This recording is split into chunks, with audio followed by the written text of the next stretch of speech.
गोवा में ईडी ने एक ऐसे घोटाले और घोटालेबाज नेता और बिजनेसमैन का पर्दाफाश किया है जिस पर 5, 10, 100 या 500 करोड़ के फरोड का आरोप नहीं बल्कि पूरे के पूरे 1000 करोड़ के घोटाले का आरोप है। बिल्कुल आपने सही सुना, 1000 करोड़। और यह अरबों का घोटाला गोवा में फर्जी तरीके से जमीन की सेल परचेज कर अंजाम दिया गया था। कौन है यह महाघोटालेबाज और गोवा की किस पॉलिटिकल पार्टी का यह नेता है? इस खबर में इस सनसनीखेज घोटाले की पूरी कहानी को खोलेंगे, इसलिए वीडियो को अंत तक जरूर देखें। नमस्कार, मेरा नाम है राजकीय वर्मा और आप देख रहे हैं गोवा का पहला हिंदी न्यूज चैनल राष्ट्र टीवी। दोस्तों, रोहन हरमलकर कोई छोटा मोटा नाम नहीं। 2022 में बीजेपी से टिकट की आस टूटने पर कुंभार जुआ से निर्दलीय विधानसभा चुनाव लड़ा, लेकिन लोगों ने उसे पूरी तरह से नकार दिया।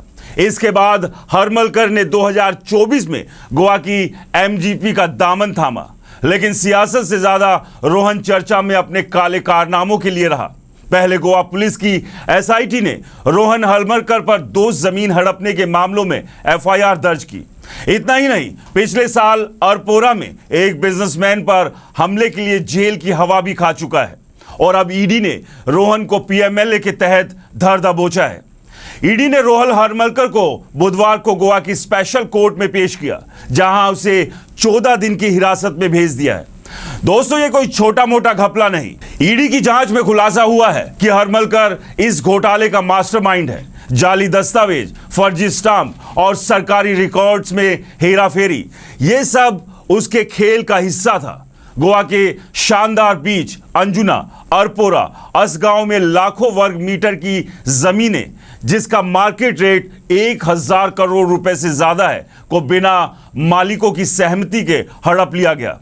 ईडी की छापेमारी में जाली टाइटल डीड्स और आपत्तिजनक दस्तावेजों का पहाड़ बरामद हुआ। 600 करोड़ रुपए की संपत्तियों के मूल डॉक्यूमेंट्स जब्त किए गए। यह लूट सिर्फ जमीन की नहीं बल्कि उन हजारों सपनों की थी जो इन जमीनों के असली मालिकों ने देखे थे। हरमलकर अकेला नहीं था, उसके साथी और कुछ सरकारी बाबुओं ने मिलकर यह खेल रचा।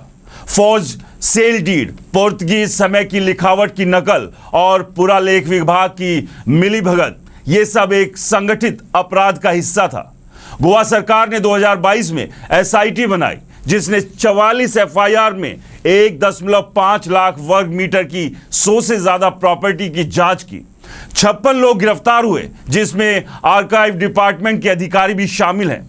बॉम्बे हाई कोर्ट के रिटायर्ड जस्टिस वीके जाधव की अगुवाई वाली जांच आयोग ने खुलासा किया कि सरकारी रिकॉर्ड्स में योजनाबद्ध और संगठित छेड़छाड़ की गई। अपराध की कमाई को रियल एस्टेट, लग्जरी गाड़ियों और बेनामी संपत्तियों में ठिकाने लगाया गया।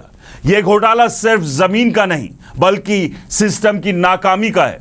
जब सत्ता और धन का गठजोड़ इतना बेशर्म हो जाए कि आम आदमी की जमीन छीन ली जाए, तो सवाल उठता है, क्या गोवा में कानून सिर्फ कागजों पर है? हरमलकर जैसे लोग कैसे इतने बुलंद हौसले के साथ ये खेल खेलते हैं और कितने और हरमलकर सिस्टम की आड़ में लूट मचा रहे हैं? ईडी का कहना है कि जांच जारी है, मनी ट्रेल का पीछा किया जा रहा है और बाकी साजिशकर्ताओं की तलाश हो रही है। लेकिन क्या यह तलाश उन सरकारी बाबुओं की गर्दन तक भी पहुंचेगी जो इस पूरे कांड में रोहन हरमलकर के हिस्सेदार थे? क्या यह तलाश उन नेताओं की गिरेबान तक भी पहुंचेगी जिनकी कृपा से रोहन हरमलकर ने 1000 करोड़ के इस घोटाले को अंजाम दिया? क्योंकि यह कोई छोटा मोटा घोटाला नहीं है जिसे रोहन हरमलकर अकेले अंजाम दे दे। जाहिर सी बात है कि इस घोटाले में ऐसे ऐसे नाम और चेहरे भी शामिल हैं जो गोवा की राजनीति से लेकर सरकारी सिस्टम का बड़ा हिस्सा है। नमस्कार।